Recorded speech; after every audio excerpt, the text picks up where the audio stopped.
El sol de los sábados. El sol de los sábados.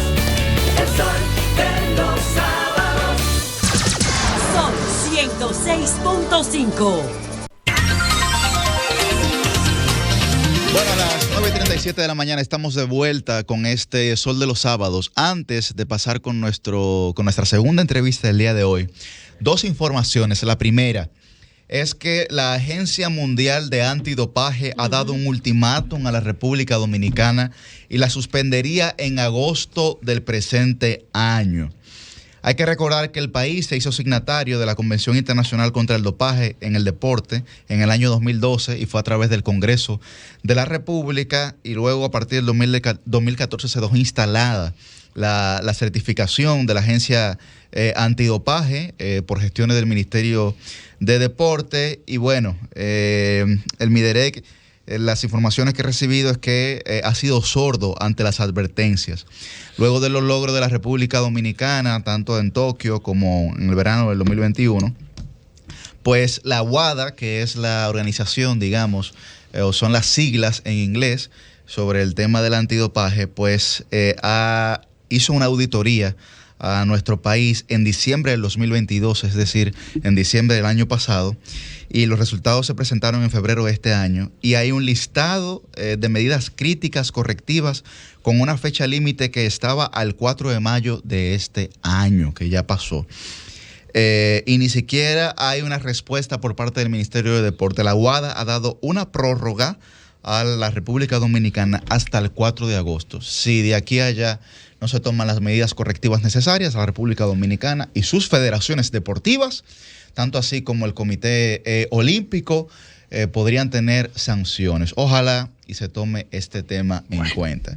Y la segunda información es felicitar al cuarto bate, que hoy está de cumpleaños, a don Pedro Manuel Casals. Pedro, ¿me suena ese nombre? Sí, él se sentaba por ahí, por donde tú estás, por ahí. Y yo me sentaba ahí donde tú estás, él sentaba ahí. Sí. Y entonces Millicent también, le decían la esquina caliente esa esquina antes. Lo que pasa, lo que pasa es ¿te acuerdas de él? Tiene como una colita samurái. Él está colocado en la estratosfera en términos económicos, y yo desde aquí no logro divisar. Tú sabes, entonces ahí no tengo el alcance. Pero bueno, vaya mis felicitaciones. Felicidades al cuarto bate. De este simple humano mortal, ¿verdad? De nosotros. Lo queremos mucho a pesar de él. Casal, manda algo, por favor. Manda algo. Por favor, manda algo. Que Dios le dé mucho juicio en este nuevo año de vida. Sería importante. Bien, a las 9:39 de la mañana tenemos a nuestro segundo invitado del día de hoy. Con nosotros está Julio Valentín, que más bien es conocido en las redes sociales como Té de Jagua. Mucha gente tal vez, Julio, no conocerá directamente tu figura, pero nosotros hoy queremos hacer, digamos, esta entrevista de la forma más interactiva posible. Muchísimas gracias por invitarme. De entrada, ¿qué Té de Jagua? ¿Por qué tú pusiste ese nombre? Fue una cuenta de Twitter. La gente que lo vaya buscando. Lo puede buscar, la gente lo puede buscar, @Té de Jagua. Sí, porque es una vaina como de viejo. La jagua yo no la asocio con nadie que tenga menos de 25 años. El que se bebe un jugo de agua, un jugo de jagua capaz de cualquier cosa. Bueno. Ajá, y la pizza con piña. También. Saludos a Nacef Perdomo. Sí, el profesor Nacef, sí. Adelante. Julio, ¿por qué Té de Jagua? ¿Por qué ese nombre? Bueno, mira, había un profesor de educación física allá en el Colegio Don Bosco de Santo Domingo. Sobrevivió un colegio católico. Y él, para tranquilizarnos, decía, para ustedes calmarse, ustedes tienen que beberse un té de jagua. El profesor Rubén Montes dijo que ojalá esté viendo esto. Él, en vez de gritar silencio, él gritaba té de jagua. Y eso se me quedó, güey, té de jagua. Entonces sabíamos que teníamos que calmarnos. Entonces él decía que el té de jagua calmaba. Un poco como corporal, ¿no? LLA, ya. Sí, un poco me recuerda a un profesor que yo tenía en el colegio Santo Tomás de Aquino, que cuando llegábamos de deporte o de recreo muy agitados, él nos apagaba los abanicos con ese calor. Qué belleza. Ay, qué lindo. Entonces yo estaba aburrido en pandemia y yo dije, wow, yo puedo explicar cosas. Y le puse té de jagua como secundario, en lo que se me ocurría otro nombre. Y se quedó. A ver, ¿esa cuenta de Instagram era tu cuenta personal o de pandemia hasta aquí es que ha alcanzado los 15,000 seguidores que No, de pandemia hasta aquí. ¿Era una cuenta completamente nueva? Ajá. Vaya. Entonces, ¿por qué tú entendiste que a través de las redes sociales tú puedes explicar cosas, pero sobre todo ese tipo de cosas, porque tú hablas ahí de políticas o figuras políticas, ahí tú hablas un poco de historia dominicana, pero también regional, datos curiosos y cosas así. O sea, ¿cómo llegaste a ese punto? No, y que le explique a la gente, ¿verdad?, de qué se trata para el que nos esté escuchando y que no conoce de entrada a qué Julio Valentín dedica sus redes sociales o su red social Te Dejamos. Claro, esa es la publicación de temas históricos de forma muy jocosa, Sí. ¿no? De forma muy jocosa, que conectan, de forma muy llana, que conectan con la gente. No sé cómo conseguí conectar con la gente de verdad. Fue por accidente que yo estaba explicando un asunto con la bandera, porque la gente estaba quejándose de que había una bandera de adorno en la mesa de Dilia Leticia. Y estaba la bandera trans y la bandera De dominicana. la viceministra de la presidencia de Dilia Leticia, Jorge. Entonces la gente decía, no, que es una afrenta, que eso atenta contra los símbolos patrios. Y yo, realmente no, porque no es siquiera la bandera oficial. Entonces expliqué de alguna forma, mira, esto está bien, esto está mal, según la ley de símbolo patrio, que en parte no estoy de acuerdo. Por ejemplo, está prohibido hasta usar la bandera en la ropa. Y mucha gente no sabía, la gente lo replicó. Y yo dije, me explotó en la cara. O sea, 1.500 seguidores me explotaron en la cara. Yo dije, adelante seguido. y yo dije, pues yo puedo hacer esto.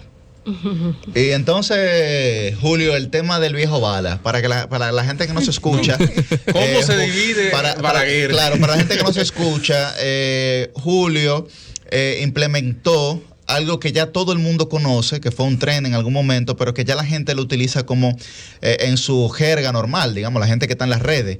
Que cuando Julio sube algo del expresidente Joaquín Balaguer, la gente le dice el viejo bala, porque fue Julio, ¿no? Sí, que lo colocó. le puse viejo bala. Porque la gente hablaba de Balaguer, pero ¿Balaguer cuándo? ¿Balaguer en la era de Trujillo, que duró los 30 años ahí? ¿O Balaguer en los 12 o Balaguer después de los 10? Y la gente normalmente se confunde. Y yo dije, bueno, puse a joven bala como el cortesano de Trujillo, puse a viejo bala, el amo y señor de los breakers de los 12 años. El amo y señor de los breakers. Amo y señor de los breakers. Exacto, explíquenle a la gente. La señor de los breakers es que bajaba y subía a los breakers, se iba a la luz para poder ganar la elección. O sea, a los 5 minutos volvió a la luz y le estaba dando una pela al otro candidato que ni su mamá. Ya, jamás había vuelto la luz a los 5 minutos. Y menos en los 70. Genial. Y el otro es Balaguer ciego. Balaguer ciego. Ese que me gusta. Balaguer una vez más. Balaguer dijo por necesidad. Esos fueron los últimos 10 años. Los últimos 10 años. Balaguer tiene un eslogan muy bonito, que siempre escucho al Nagüero mencionarlo, que en campaña él usaba: el cambio por el cambio desde el poder. ¿Cómo así? Claro, le da el cambio. Claro, pero siendo para el presidente, poder. él mismo, él se iba a cambiar, él se iba a renovar. Genial. Si puedes contarnos, vemos que tus redes sociales dicen también que tú haces stand-up comedy. Cuéntanos de eso, sobre todo porque dentro de tu formación está que eres licenciado en Derecho y estás próximo a hacer una maestría en estudios de tierras extranjeras, ¿verdad? Entonces, cuéntanos un poquito cómo conjugas esta formación tan formal, la de Derecho, si has ejercido como abogado y cómo entraste en esa. Carlos Sánchez, abogado también. Pero decirle a la gente lo que significa hacer un stand-up comedy, ¿no? Claro. También. Claro. Mira, stand-up comedy, por ejemplo, no es lo mismo que ser un payaso. Claro. Yo me paro en un escenario, solamente yo, y cuento cosas sobre la vida. Hago observaciones sobre la vida que la gente dice que, wow, pero es verdad. Y la gente se ríe por la forma en la que tú lo cuentas. Yo me formé en el Comedy Club a finales del 2018. Eso comenzó malísimo. ¿Qué edad tú tienes, Julio? Tengo 27. Ok. Comenzó malísimo eso. Y yo traté de hacer algo con el público hasta que después del 2020, incluso después de Te Dejamos, fue que yo encontré mi voz en el stand-up y mezclé la historia con la comedia. Claro. ¿Tú pudieras hacernos algún cuento de historia y comedia aquí? Pero, para que la gente... Antes de eso, quiero conocer la preparación que implica pararse en ser stand-up comedian, porque la gente cree que simplemente pararse ya, pero hay un proceso de escritura, de pulir la escritura, de probarla con el público, de ver qué funciona, del timing, o sea, es como cuando yo voy a preparar una obra de teatro, es un proceso exhaustivo. Eso es mucho ensayo y error. Uno Exacto. trabaja meses para 5 minutos. A ver. Uno trabaja meses para 5 minutos. Por ejemplo, el stand-up tiene un chiste normal, tiene una estructura básica. Premisa, ángulo, punchline. Más o menos uno hace el chiste con esa estructura. principalmente. O sea, eso nadie que improvisado, de que ya me metiste chiste y Tú me puedes no. improvisar Ok. hablando con el público, pero no es como que lo ideal. O sea, hay un criterio detrás del chiste. Claro. Claro, hay un criterio detrás del chiste. Entonces, si tú cuentas algo con esa estructura, es muy posible que dé risa. Que no es lo mismo que tú echas cuenta un colmado. Ujú. Entonces, por ejemplo, que yo soy gracioso, dale para allá. Mete Entonces, mano. yo me pulí en el Comedy Club con algo llamado Open Mic, un micrófono abierto, donde Tomás, el dueño, Tomás Comedy, ponía a los nuevos a probar. Decúlense ahí. Y fueron meses de decule. ¿Qué meses? Un año entero deculándome. A ver, que la audiencia no tenía ninguna Vamos a reacción. utilizar que era otra palabra. magnífico. Para que Le llamamos así. Ok, Le llamamos. ok, para que sepan también en la jerga del comedy le llaman así, muy bien. Antes de pandemia, en 2019, se me dio abrirle un show a Carlos Sánchez. Ajá. Vaya. ¿Ustedes han visto 10 minutos de silencio? Telonero. 10 minutos de silencio. Sí. Te dieron a ti. Sí. Claro. Ahí 10 va. minutos de silencio. Y yo dije, mierda. Después me tocó ya en el 2022, me tocó abrirle nuevamente a Carlos Sánchez 2 años después. La gente quedó loca. O sea, lo que he hecho me ha encantado. Me ha encantado el progreso que he tenido, me ha encantado el acompañamiento que he tenido, me ha encantado el apoyo que he tenido. Pero el stand-up yo lo hago paralelo a mis redes sociales. ¿Y cómo tú sigues, perdón? O sea, después de una experiencia como esa, de Frustrante. 10 minutos de silencio, ¿cómo le queda a uno ánimo de pararse al otro día o a los 2 meses y seguir? Yo no tenía ni ganas ni de levantarme al otro día. Pero después cayó la pandemia. Y fue como que, bueno, ahora tengo tiempo para reflexionar. Y lo hice con las redes sociales. Las redes sociales me permitieron también pulirme, me permitieron sacar humor, me permitieron sacar situaciones. Y me permitieron encontrar la voz, como mi voz, como la comedia yo la hago así, muy diferente a lo que yo hacía antes de pandemia. Julio, ¿Tú? antes de que nos haga la participación que quería Yuri, un poquito de cómo pasaste de estudiar Derecho a meterte en el stand-up comedy y cómo decides la maestría que quieres hacer. Que no necesariamente tiene que ver con las artes escénicas. No necesariamente tiene que ver porque yo hice stand-up, comencé a hacer stand-up mientras todavía era estudiante. Mi mamá me dijo, ven acá, ¿tú vas a dejar eso? No, yo no voy a dejarlo, yo simplemente voy a meter esto para A ver. hacerlo, para ver. Yo no quería ser profesional de la comedia, yo quería divertirme. Una forma extraña de divertirse, viendo cómo una gente te juzga por 5 minutos. Y que como que, me reír. Es un poco duro, pero nada, uno es así. Y no, yo seguí estudiando, terminé mis estudios, pues no he ejercido un día de mi vida, no he ejercido el derecho, pero me sirve para los conocimientos, era como que la carrera que más me permitía leer. O sea, yo quería estudiar historia, pero mis padres tenían miedo de que yo me muera de hambre. Entonces como que, mira, mijo, no. El punto medio entre el hambre Sí, como que, y el deseo. como de los que yo padres. quiero estudiar historia, yo quiero leer mucho, pero también quiero trabajar. Exacto.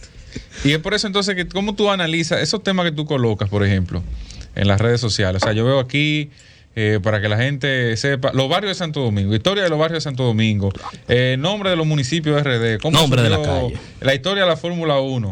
Pero no es que la historia de la Fórmula 1 de que en 1985, no, sino de una forma, los rascacielos de Nueva York, Eso el fue tío genial. Bill, hablando sobre... El tío Bill Clinton, sobre el tío Bill Clinton. O sea, El tío apodo Bill. de los políticos dominicanos. Que fue un tema muy bueno, por cierto. O sea, ¿cómo tú llegas a conocer de lo que se está tratando? Porque tú hablas ahí de cosas que tú no conoces y que tradicionalmente... o que tú no viviste, mejor dicho. Tradicionalmente se conocen partiendo de lo que vivieron. Una anécdota de Balaguer se conoce quien la vivió, no quien la leyó necesariamente. Mira, desde chiquito yo me encanta la historia de chiquito, yo soy fanático de eso. Pero hay lugares con los que uno se codea que ni modo. Por ejemplo, mi mamá es fiscal y yo conozco la Rómulo Betancourt, la fiscalía de la Rómulo Betancourt como la palma de mi mano. Yo era como mi playground mientras mi mamá trabajaba. Claro, había un trasfondo de mujeres a golpear, gritando suelta a mi marido. Dios padre. Pero es lamentable, la violencia es un ciclo. Ahí yo aprendí de chiquito que la violencia es un ciclo. Y una especie de síndrome de Estocolmo. Pero yo me tenía que juntar con gente vieja. Y ahí conocí, por ejemplo, el colmado de los 2 hermanitos. El colmado de los 2 hermanitos está ahí. Eran los 3 hermanitos antes, sí. Eran. El que murió uno. Sí, eran 2, pero murió uno. Murió uno. Sí. Entonces era privada Colonel Feltz. Tú dices, wow, un colmado. Pero en esos colmados se juntaba gente. Tú decías, mierda. O sea, yo vi un sábado cualquiera, yo vi a don Franklin León bebiéndose una presidenta en bolo. ¿En serio? Sí. ¿En serio? Sí. En bolo de pantalón del cuarto. Iba así normal. O sea, Sí, él estaba claro. normal, tranquilo, llegó en bolo un sábado y dame obviamente una presidenta. Allá afuera. Allá afuera, ¿qué le vi? Y ahí estaba el pico botella con su presidente. Y también se juntaba como los hijos de Laura Fernández iban ahí, mucha gente que vivió Abril 65, gente que vivió cosas políticas, gente de la Embajada de Venezuela. Y la gente que se juntaba ahí en ese colmado bien discreto, tú decías, wow, es un público. Y ahí yo aprendí mucho. Y mi papá me puso a... Entonces mi papá me puso a leer también. Yo tenía la asignación en el colegio y la asignación de mi papá. Ay, mi madre. Tenía que leer lo que me ponía en el colegio y tenía que poner lo que ponía mi papá. Mi papá hacía ensayo y error. ¿Qué libros le gustan a él? Él entendió que era novela histórica. Y ahí, por ahí, él iba a la biblioteca, buscaba libros o lo compraba, me los regalaba. Era genial. Me interesaba más la lista que me daba mi papá que la que me daba el colegio. Claro. Y esa ha sido como que mi queja eterna. Porque los colegios... Porque él descubrió el algoritmo tuyo. Sí. Descubrió tu algoritmo y te estaba mandando información de tu algoritmo. Claro. Exactamente. Julio, pues, no hay alguna manifestación de tu stand-up comedy, vamos a ver. Por favor. Bueno, que mira, escuchar. Balaguer Ciego sacó los poderes de superaudición. Él era como profesor X. Entonces, en la víspera de las elecciones del 94, doña Peggy Cabral dijo, mañana voy a amanecer con el presidente electo de la República Dominicana. A lo que Balaguer Ciego dijo, doña Peggy, ¿cómo lo vamos a hacer? Ay. ¿Yo voy para su casa o usted para la mía? Dios mío. Ay, mi madre. Ay, mi madre. Ay, mi madre. Danos otro. Dale otro con los muertos mejor. Con la... Ay. y eso no pueden Lo hablar. van a cerrar eso. Sí, danos otro. Perdóname. Adelante. Ese no. Bueno, mira. Por ejemplo, esta colonia, desde 1492 hasta el 1800, era una colonia miserable. ¿Qué pasa? Que desde el 1600 a 1700, todos los criollos aquí se estaban yendo al virreinato de Nueva España. ¿Qué significa? Que hace 300 años que la vuelta es por México. O sea, eso no es nuevo. Eso no es nuevo. Ok. Muchas gracias. Pido perdón por el chiste de Balaguer. No, No, y de doña Peggy, sobre todo, la secretaria general del PRD. Una persona que goza de nuestro afecto, Claro. respeto y admiración. Bueno, invitamos a seguir tu cuenta, Te Deja Agua. Claro, te deja agua así. Y para que estén pendientes de tus próximos shows. Sí, Sí, tengo show hoy. Excelente. en el stand-up. A las 7:30 en Comedy Club Unicentro. Bien. Está en Unicentro. Ujú. Plaza. Y el tema Ok. para la entrada ahí, ¿cómo es el asunto? Se paga por Tix, la La aplicación. Sí. aplicación La Tix.de página. y se compra y ahí tú Perfecto. Y puedes allá llegar. también. Sí, allá también la venden. Ok, Bueno, excelente. ya saben que la temática va a estar un poco picante. Sí. Vayan mentalmente Y preparados. con gente que posiblemente usted conozca. También. Claro, pero. Sí. Es muy Los probable. políticos te lo conoce, o sabe, por lo menos. Aunque sea una esquinita cogida. Claro. Sea un saludo. Bueno, pues muchísimas gracias, Julio Valentín. Te Deja Agua. Síganlo, señores, que de verdad es edificante ese contenido y es entretenido, o sea, sobre todo, porque hay mucha gente que quiere conocer la historia, quiere saber de historia, pero la historia contada de forma tan aburrida, de forma tan sosa a veces, pues no le motiva muchas veces ni a los mayores ni a los jóvenes a aprender sobre historia. Así que motivamos a que sigan la cuenta de Te Deja Sí, Agua. gracias. Cristian. ¿Usted tiene alguna pregunta, don Cristian? No, yo quiero saber. Yo tengo muchas, pero no. Tómase una licencia de pregunta, pero yo quiero saber cuánto Dale. habrá cobrado el barbero que le quitó el bigote a Danilo. Uf. Ay, Déjame fuera.